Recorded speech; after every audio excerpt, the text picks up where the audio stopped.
Good evening. Hope you all had a fantastic Wednesday.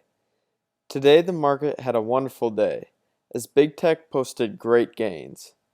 The Dow was the clear laggard, as the index only advanced 0.3% and was in the red for most of the day.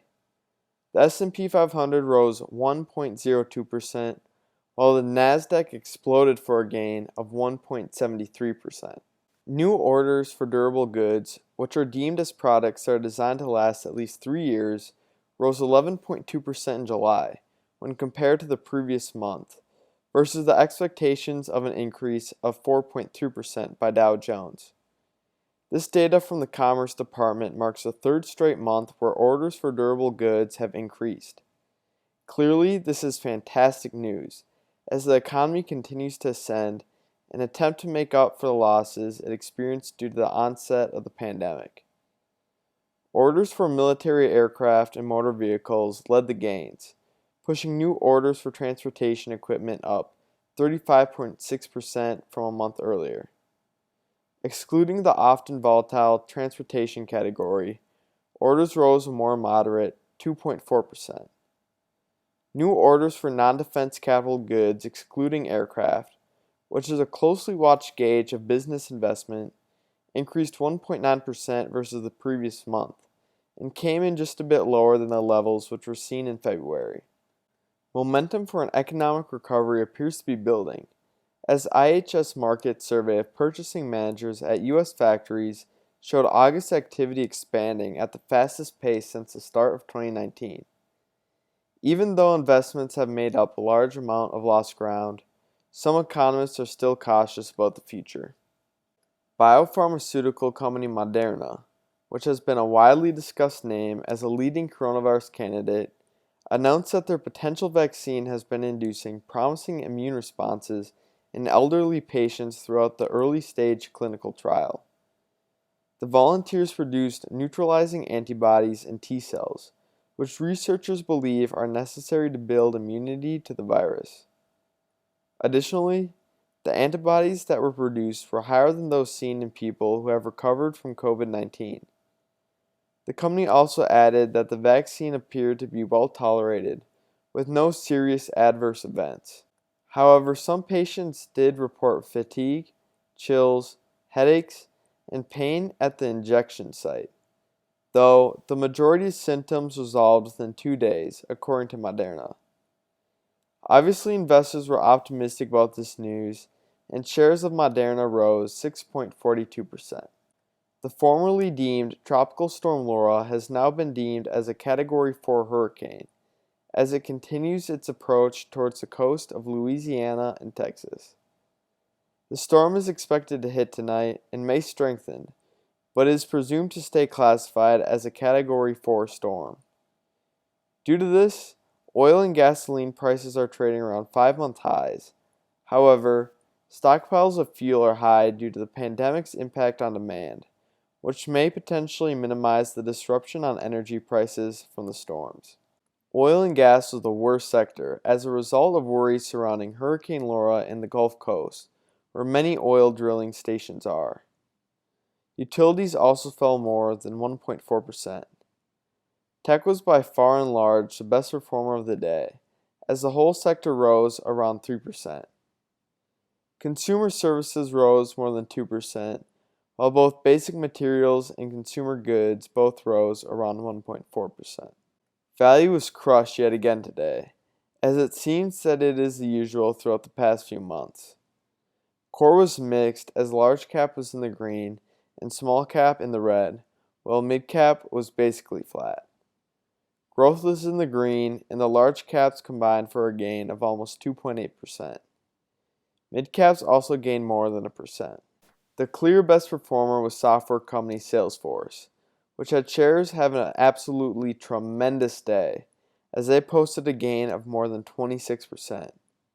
This gain was due to the fantastic earnings report yesterday after the market closed. The company posted a huge bottom line beat by 77 cents on a non-GAAP basis, which beat expectations by more than 100%. On top of this, they even raised their full-year fiscal guidance, which came in far, far above expectations. Let's just say that their earnings were impeccable. Due to these great earnings, various banks raised their price targets on Salesforce, with the average price target being around $275 per share. The other top performer was Netflix, which had its best daily performance in 3 years. Shares rose by 11.61% after a Piper Sandler survey showed that there were strong trends in Netflix and their user base's willingness to stick to the platform. Piper also applied a $534 price target. Due to this, fellow streaming stock Roku also rose 11.17% due to the survey conducted by Piper. The worst day was had by Norwegian Cruise Lines, as shares lost almost 6%. The poor day was due to the industry experiencing more cancellations that are now reaching into 2021. The other laggard was SL Green Realty Corp., which is a REIT with a focus on office buildings and shopping centers. Shares fell 4.87% as investors are worried about the long-term effects of the pandemic on real estate. Getting into earnings, we'll start off with Dick's Sporting Goods, ticker symbol DKS, which is a sporting goods retailer. This morning's earnings were fantastic. Dick's demolished the estimates on the bottom line, as non-GAAP EPS expectations were beat by a huge $1.96, as they had a gain of $3.21 per share for the quarter. Revenue managed to grow nearly 20%, as it finished the quarter at $2.71 billion and surpassed estimates by $250 million. Notably, Dick's said that e-commerce sales were up by 194% on a year-over-year basis. These earnings smashed all estimates, and shares ended the day positive by 15.68%. Next, we have Urban Outfitters, ticker symbol URBN, which is a clothing retailer. Somehow the retailer was able to have a double beat, even with a lower amount of foot traffic in shopping malls. The company had GAAP EPS of 35 cents per share, which beat estimates by a huge 79 cents. Revenue did fall 16.5% on a yearly basis, but this was not as bad as was feared, as they beat top-line estimates by $131.6 million, due to the top line finishing the quarter at $803.3 million. Shares soared for a gain of 21.39%, as investors are optimistic about the retailer being able to survive the pandemic. Next, we have Dycom Industries, ticker symbol DY, which is an engineering services company. This morning's earnings were mixed. Non-GAAP EPS was a positive $1.18 per share, and managed to be a large beat of 51 cents. Revenue fell nearly 7% though, as they collected $823.9 million for the quarter, which came in below estimates but by a small $22.75 million. However, the company did announce a $100 million stock repurchasing plan. Shares rose a large 11.53%, as investors were pleased with the stable demand amid the pandemic. Next, we have Splunk, ticker symbol SPLK, which is a software company that specializes in analyzing big data. The software company had slightly disappointing earnings. Non-GAAP EPS was a loss of 33 cents per share, and topped estimates by just 1 cent.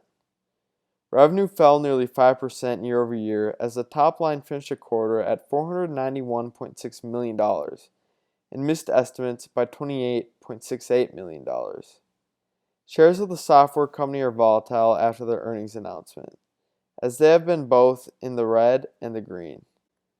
Next, we have NETAPP, ticker symbol NTAP, which is a cloud services and data management company. The company had a double beat.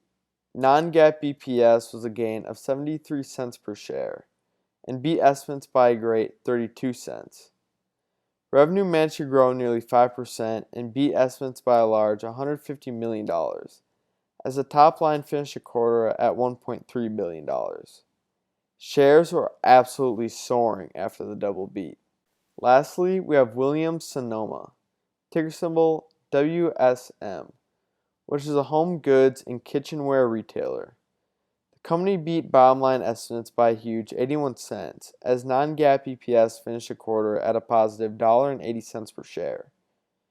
Revenue grew a very nice 8.8% as consumers have been placing importance on the home throughout the pandemic.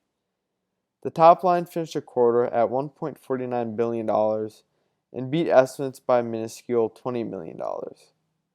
Comparable sales managed to come out above estimates by a meaningful margin as well. Shares have taken a hit after hours, even after the double beat.